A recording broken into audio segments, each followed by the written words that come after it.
Tadi kami sudah mendengarkan penjelasan dari jawaban dari termohon maupun pihak terkait. Ada beberapa hal yang memang perlu kami sampaikan, bahwa yang pertama, ini banyak jadi salah tafsir ya.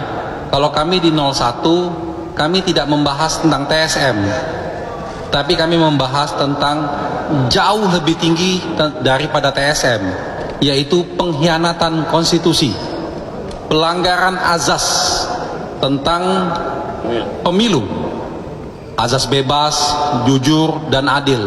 Itu yang kita bahas. Jadi kalau tadi dijawabnya tentang TSM, mungkin agak kurang lengkap membacanya, karena kami tidak menggunakan istilah itu dalam permohonan kami. Dan kedua, kalau tadi disampaikan tentang tidak menyandingkan hasil, ya tentunya tidak perlu, karena yang seperti sebelum sudah kami katakan, kami membahas tentang prosesnya. Jadi prosesnya bermasalah, sehingga hasilnya apapun hasilnya tidak perlu kita sebutkan, karena prosesnya sudah bermasalah. Lalu selanjutnya tentang kenapa tidak pernah kita membuat komplain terhadap pencalonan Gibran. Nah, ini salah lagi nih, mungkin juga membacanya juga kurang lengkap. Kami sudah mengajukan keberatan, baik itu ke KPU maupun itu ke Bawaslu, dan kami punya buktinya, dan bukti itu kami ajukan di MK, masuk dalam daftar bukti kami, sehingga ini kesalahan yang cukup fatal. Dan kami juga baru tahu tadi bahwa yang mengajukan komplain itu tidak hanya kami, ternyata banyak sekali masyarakat juga mengajukan. Artinya ini masalah serius yang tidak ditanggapin KPU. Seharusnya termohon menjelaskan kenapa mereka tidak menanggapi keberatan-keberatan itu, sehingga pada puncaknya ketika DKPP memberikan putusan bahwa mereka melanggar etik, itu juga baru belakangan gitu. Lalu tadi disampaikan juga tentang Sirekap. Kalau soal Sirekap ini, semua masyarakat sudah tahu bahwa Sirekap ini bermasalah. Jadi bukan alat bantu, tapi alat kecurangan, alat yang membuat masalah kalau soal Sirekap. Jadi rekap ini betul-betul menjadi hal yang memprihatinkan. Dengan anggaran sedemikian rupa, ternyata Sirekap ini tidak membantu apa-apa. Tadi kuasa hukum pemohon sempat menyebutkan bahwa Ketua KPU Pak Hasim paling hebat. Saya pikir itu masyarakat bisa menilai lah berapa banyak kasus kode etik yang telah menimpa beliau. Kaitan dengan pihak terkait tadi, pihak terkait itu menjelaskan tentang bahwa yang apa kami sampaikan itu adalah narasi-narasi saja.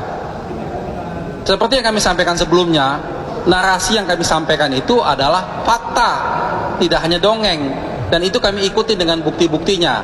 Di situ ada lampiran-lampiran buktinya.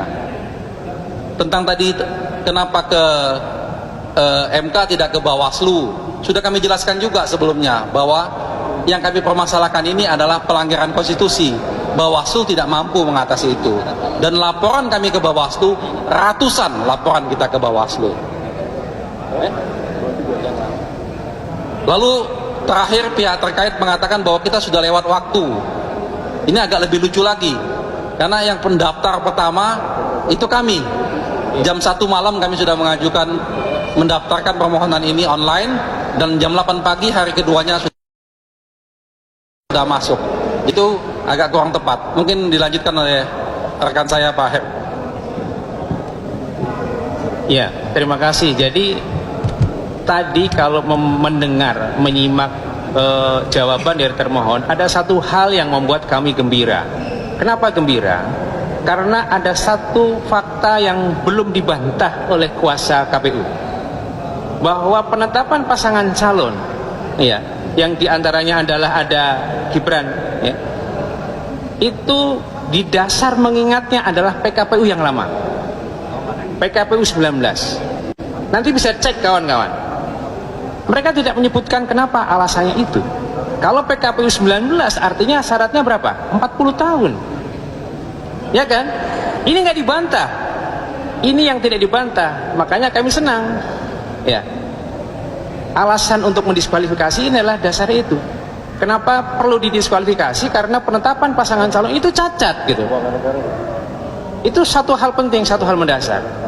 Nah, kemudian ketika dipersoalkan kenapa dibawa ke Mahkamah Konstitusi? Karena ada putusan DKPP yang menyatakan KPU melanggar prosedur. Kapan itu? 5 Februari, 9 hari sebelum pemungutan suara. Jalannya kemana kalau tidak ke MK? Ke Bawaslu sudah lewat, apalagi ke PT UN. Makanya kemudian kondisi spesifik ini masih bisa dibawa ke Mahkamah Konstitusi dengan alasan tahapan pemilu belum selesai, masih ada proses sengketa hasil. Itu hal mendasar yang kami jadikan pintu masuk untuk mengajukan permohonan ini. Kemudian ketika masuk penetapan dengan cara yang cacat yuridis ini, terus didorong dengan pelanggaran-pelanggaran penggunaan kekuasaan, penggelontoran bansos.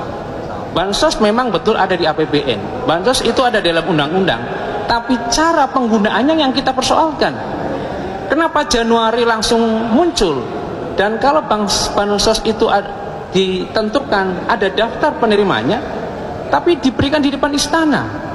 Apakah mereka yang miskin itu suruh lewat depan istana kemudian diberikan langsung oleh para menteri? Ini yang kita soal. Bansosnya boleh, tapi yang kita soal adalah politisasinya.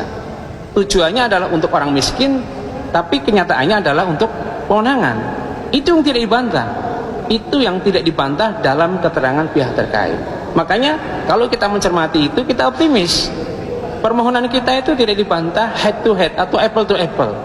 Mereka membantah hanya normatif, bansos itu ada undang-undangnya, bansos itu boleh. Tapi kemudian kalau kita membuktikan lebih jauh, kenapa bansos itu dicairkan dan dibagikan di bulan Januari lebih dari kewajaran, kemudian dibagikan oleh menteri-menteri yang bukan menteri sosial.